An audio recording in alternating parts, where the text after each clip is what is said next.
بسم اللہ الرحمن الرحیم۔ میرے خلاف جو اسپیشل کورٹ نے آرٹیکل 6 کیس کے اوپر فیصلہ سنایا وہ میں نے ٹیلی ویژن پہ پہلی دفعہ میں نے سنا۔ یہ فیصلے ایسے فیصلے کی پہلے کوئی مثال نہیں ملتی کہ نہ تو ڈیفینڈنٹ کو نہ اس کے وکیل کو اجازت ملی ہو کہ وہ اپنی دفاع میں بات کر سکے۔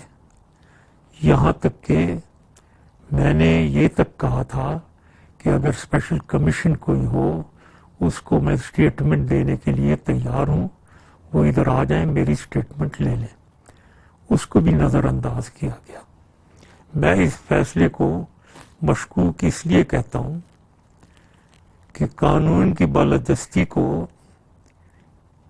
اس کیس کی سنوائی میں شروع سے لے کر آخر تک خیال نہیں رکھا گیا، بلکہ میں یہ بھی کہوں گا کہ آئین کے مطابق، کانسٹیٹیوشن کے مطابق اس کیس کو سننا ضروری نہیں ہے، لیکن یہ کیس صرف کچھ لوگوں کی میرے خلاف ذاتی عداوت کی وجہ سے اس کیس کو ٹیک اپ کیا گیا اور سنا گیا، اور یہ ایک فرد واحد کو ٹارگٹ کیا گیا، اور ان لوگوں نے ٹارگٹ کیا جو اونچے عہدوں پہ فائز ہیں اور اپنے عہدے کی غلط استعمال کرتے ہیں۔ قانون کا مایوس کن استعمال،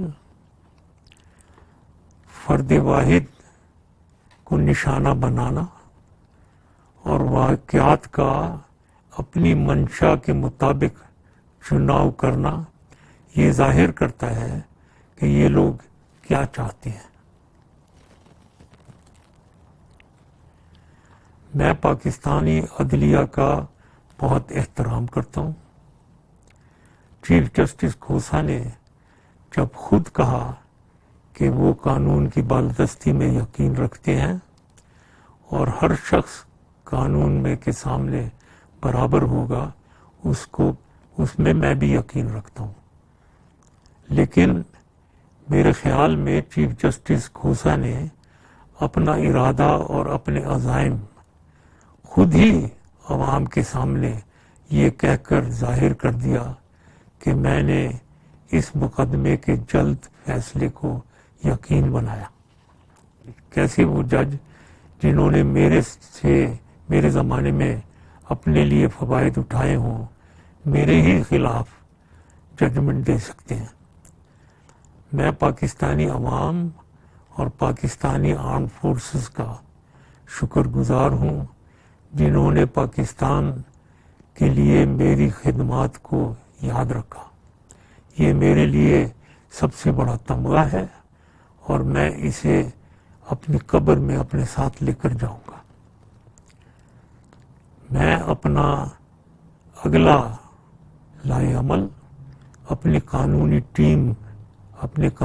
ٹیم سے مشاورت کے بعد فیصلہ کروں گا، اور مجھے پاکستانی عدلیہ اور پر اعتماد ہے کہ وہ انصاف دیں گے اور قانون کی بالادستی کو مد نظر رکھیں گے۔